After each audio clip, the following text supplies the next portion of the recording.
Imagine there's no heaven. It's easy if you try. No hell below us. Above us only sky. We spent the first part of our lives demanding air in our homelands, and then we leave to countries where we are promised air, only to find out we were robbed of lungs. Hamed Sinno of Lebanese band Marche Leila said these words on the death of Sarah Hegazi. Sarah was arrested for raising a rainbow flag at their concert in 2017. An Egyptian feminist, LGBTQI+ activist, she was sexually assaulted and beaten in prison.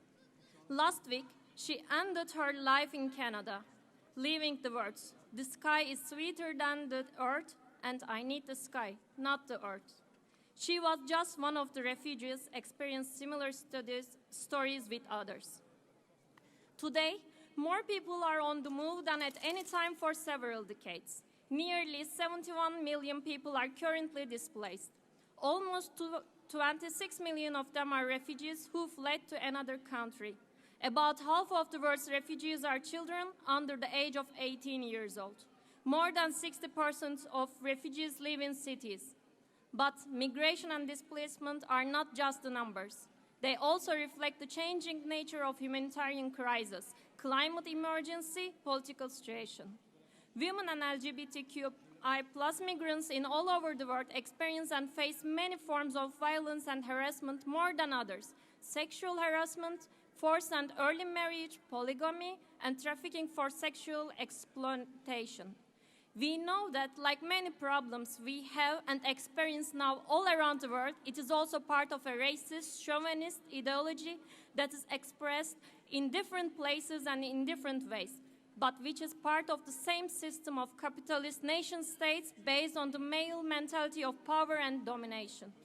With this mentality, they try to divide society, making an enemy of everyone who is different, whether by skin color, ethnicity, or gender.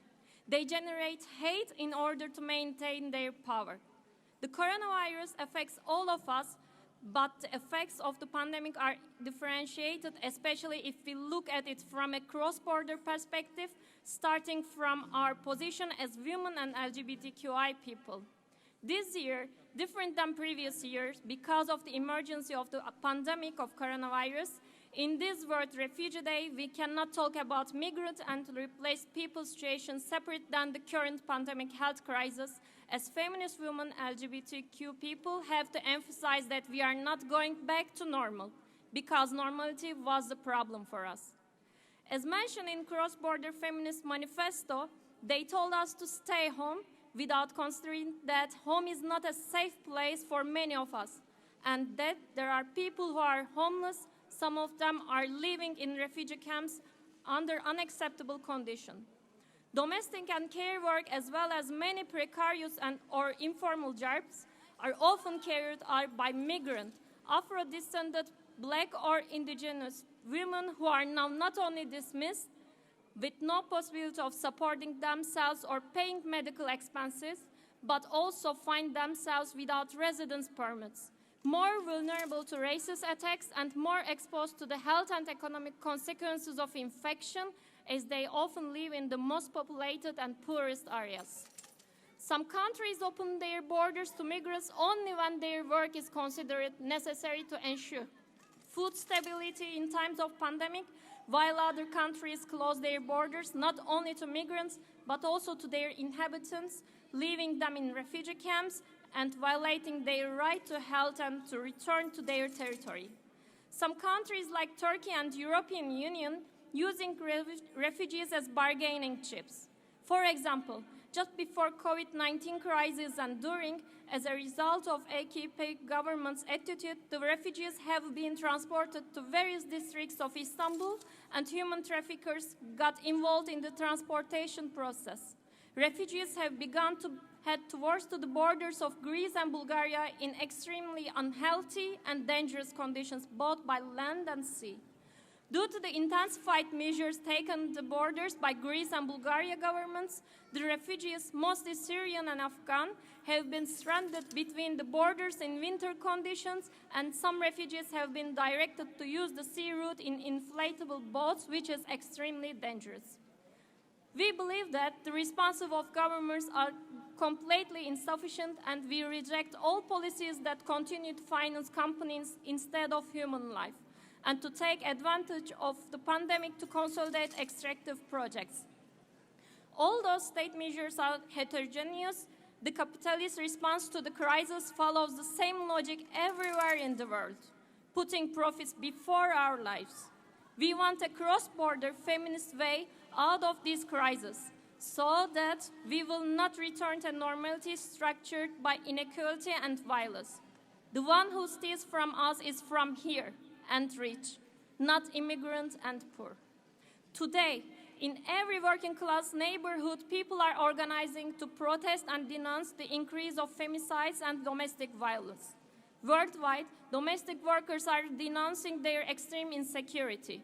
Thousands of workers in warehouses and factories are going on strike because they refuse to sacrifice their health for corporate profits. In their communities, indigenous women continue to fight against the implementation of extractive projects and the privatization of community territories and resources. In every jail, the detained are decrying inhuman prison conditions in an extremely racist military-industrial complex. Everywhere, Afro-descendants and Black people are denouncing institutional racism in the management of the pandemic, and migrants are claiming their visas in order to no longer be subjected to conditions that intensify exploitation and violence.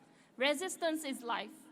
We need to underline we are not all in the same boat, and we are not equally responsible for any of these crises, nor do we have the same means of protecting ourselves against them. The main culprits of this crisis are global financial capital and nation-states, which ensure the continuity of the law of maximum profit. Once again, it has been clearly shown that the primary concern of states is not the health and needs of the population, but of global capital. We will keep shouting and fight for everyone. No one is illegal. Long live the will of the fighting woman. Long live the line of freedom and unity of people. Thank you.